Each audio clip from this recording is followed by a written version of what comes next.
Hey all, agar-agar gelatin இல்லாமல் ஒரு ஹெல்த்தியான புட்டிங் செய்யலாம் வாங்க. இதுக்கு 4 முட்டையை உடச்சி எடுத்துக்கலாம். நம்ம யூஸ் பண்ணுற பாத்திரம் தண்ணி இல்லாமல் பார்த்துக்கோங்க. 4 முட்டைக்கு 3/4 கப் மிக்சியில் பவுடர் பண்ண சர்க்கரை வேணும், இதையும் சேர்த்துக்கலாம். நெக்ஸ்ட்டு தண்ணி சேர்க்காம காய்ச்சி ஆற வச்ச பால், கெட்டியான பாலாக இருக்கணும், 1 கப் 280 அளவுக்கு சேர்த்துக்கலாம்.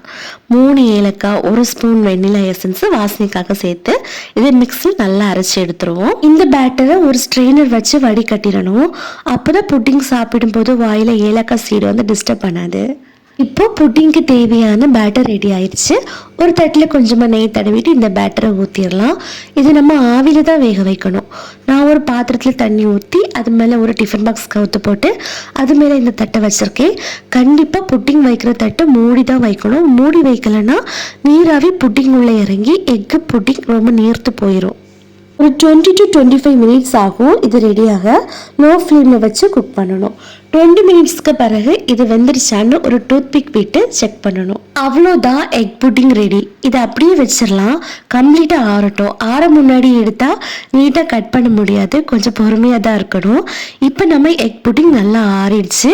இது நமக்கு பிடிச்ச மாதிரி வெட்டிக்கலாம். நல்லா சாஃப்டாக ஜெல்லி கன்சிஸ்டன்சியில் வாயில் போட்டால் கரைஞ்சே போயிடும். இந்த ரெசிபி கண்டிப்பாக வீட்டில் ட்ரை பண்ணுங்கள். இந்த ரெசிபி உங்களுக்கு பிடிச்சிருந்துன்னா நம்ம சேனலை சப்ஸ்கிரைப் பண்ணுங்கள். Take care.